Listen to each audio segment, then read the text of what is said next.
Hello everyone, it is Monday, it is Labor Day, and I hope everyone's having a wonderful time wherever they are.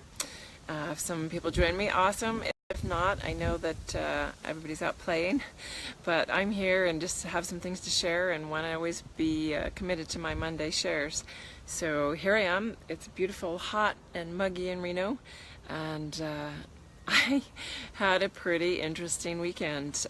Saturday, we were just doing normal stuff, running around, and on the way home, all of a sudden, for the first time, my car, I have a 20-year-old Land Rover Discovery that I absolutely love, is very reliable, and I've never had it overheat. And all of a sudden, going about maybe a half mile or so from home, and we'd been out doing things and driving around, and all of a sudden, boom, the temperature gauge starts going up. And of course you start panicking. I've got 2 kids in the car and it's a really hot day out and we're got to go up this hill before we get home. And so I just keep thinking, oh, it's going to go up slow. It's going to go up slow. It's never done that before. I wonder what, if there's fluid leaking or whatever. So as it starts rising, it gets all the way up to the top. I've got this little hill and I can just see that I'm going to crest the hill at the time that it hits red. And I was just praying. I said, okay, God, just get us to the top of the hill and I can put it in neutral and coast down without having to really push on the engine and get into a gas station that's about a 5-minute walk from our home. And so sure enough, thankfully got a green light, pulled into the gas station, coasted in, turned the car off, went, okay, I need some help. I need someone to check this. And so the mechanic is right there and he lets it cool off a few minutes before he opens up the radiator and checks everything. It was totally empty. I mean, my radiator had 0 fluid in it, whereas a week ago there was some in the reservoir because I checked it on an oil change recently. And so I was just mystified at what was going on.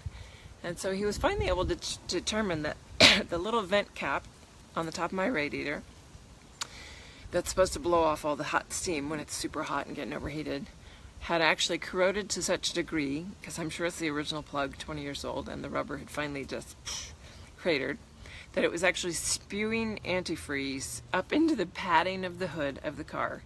And so it blew it all out until there was none. And basically the engine said, I can't run. And thank goodness, the first clue that made me look at the thermostat was that the air conditioning stopped working. It was blowing warm air on me. I thought that's very weird. And so I started paying attention to all the dials a little closer.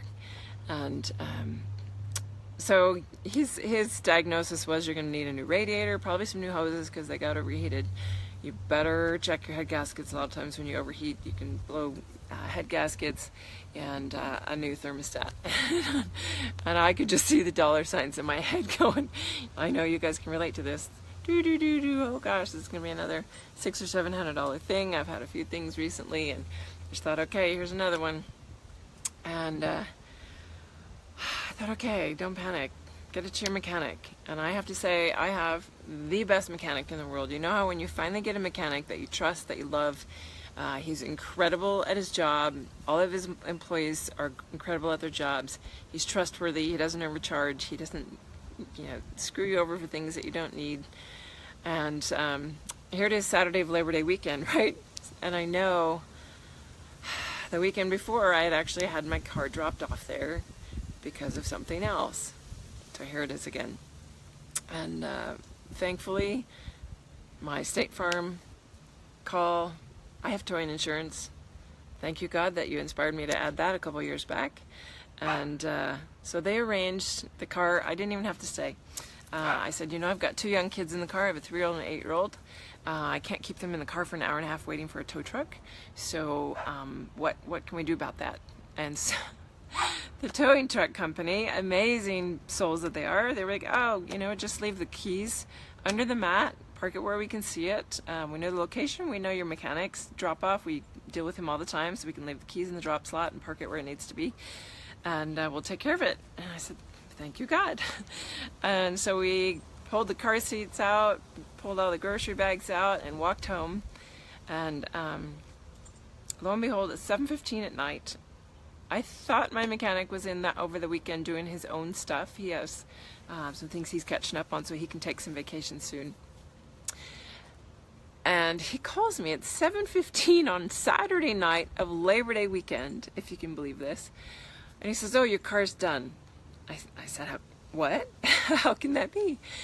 And he, bless his soul, he had a spare radiator cap, and he put it on there. He filled it with antifreeze. He didn't even charge me. So here I am looking at this whole day, and I could have been really irritated. It was hot. We were hungry. I had to deal with getting 2 boys home with all the stuff, and it was a heck of a walk. Granted, it was really hot, and I had my arms loaded, and my older son was giving my younger one a piggyback. And I look back on it, and I'm able to laugh, and we actually stayed calm and just present in the moment, knowing that we were just divinely watched out for. And I just kept seeing the miracles in it. Everything just kept lining up, like, you know, making it easy. My dad was able to bring my mom's car over for me to borrow for the next day, or for the week. I thought it'd be at least a week before he could even get it in, because with Burning Man here outside of Reno, this is a big week when they come back from the playa needing repairs, and so my mechanic is always super busy during that time. So I just kept looking back thinking, you know, if I was in a different mind space, if I was in a different level of awareness, then all of the work that I've done personally and internally, and the faith that I have of always being watched out for, this could have been very different. I could have, you know, I just kept thinking how grateful I was that I didn't break down somewhere else in town, a long ways away, so that I had to figure out how to get home rather than just walking, yeah, a half a block or a block. And it could have been in a couple weeks, when we're on our annual trip to Disneyland, driving down I-5 with nothing for hundreds of miles through the heat of California. It could have happened when I'm going camping in 2 weeks and ruined the entire camping trip. And so I just kept seeing the beauty of, okay, so this Saturday afternoon isn't going to be exactly what we thought.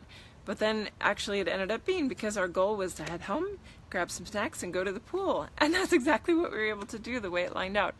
And I just was so grateful, because I could have been really pissed off. I could have been so much worse. I could have been really in a bad mood and just said, "Oh, we're not doing anything. I've got to deal with the car," and been really stressed out about it.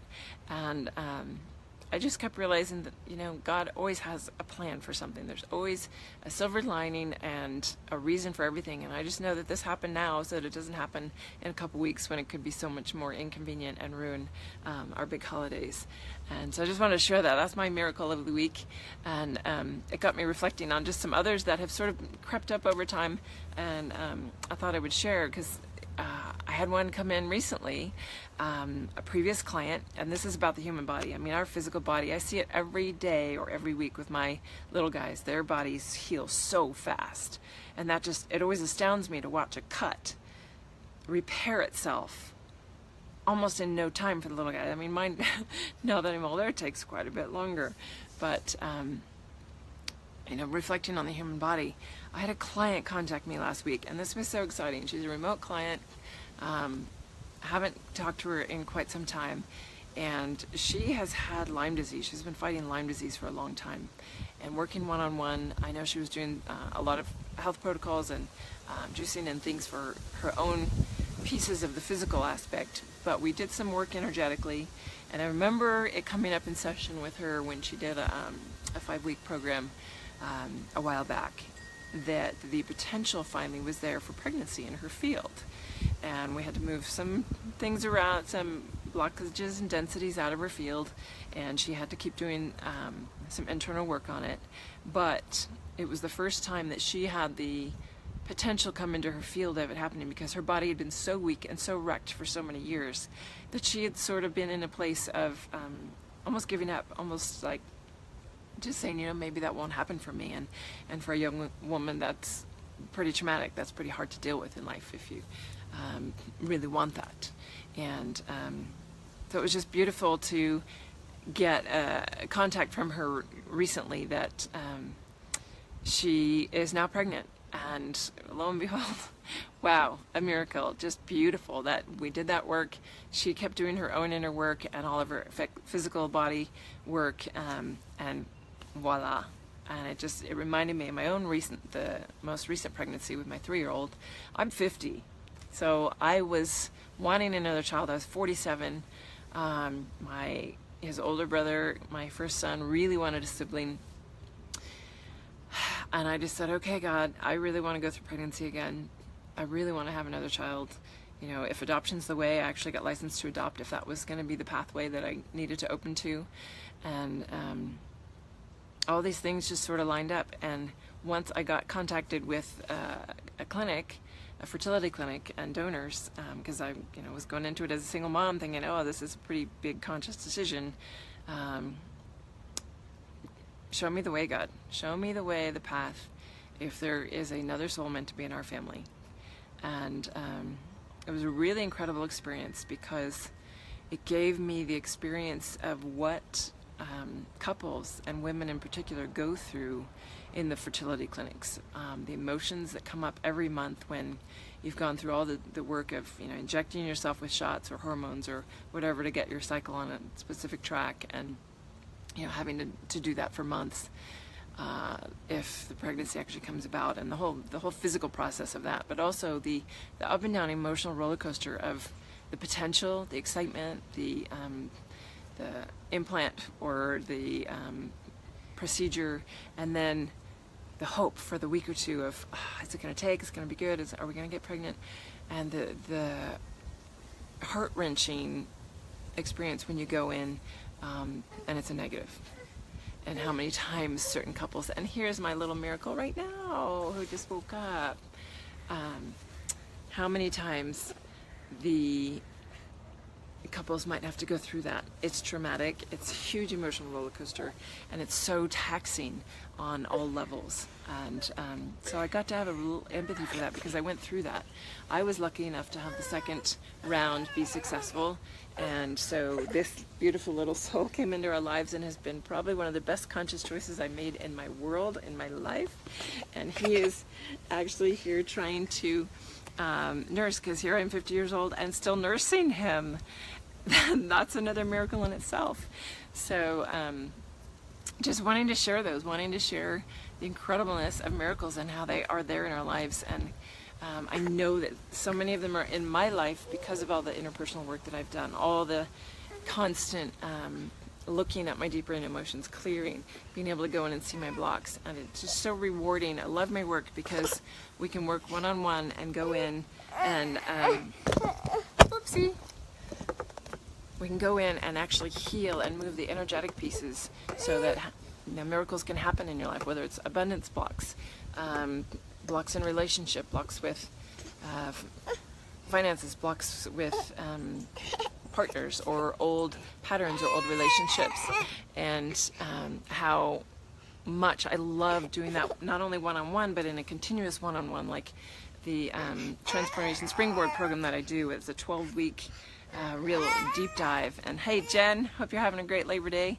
And the Breakthrough Blast-Off intensives, where we have the group dynamic adding the potential to it to really move some stuff. So I love helping people see miracles in their lives. I love sharing the ones that are happening in mine. I hope you enjoyed the story and that it wasn't too long-winded. And I hope you have a wonderful Labor Day. I'm going to go take care of this little guy. And I'm so grateful for the miracle of him in my life and for being able to share with you guys. I look forward to my Mondays, and I look forward to seeing you next Monday, if not sooner. Bye.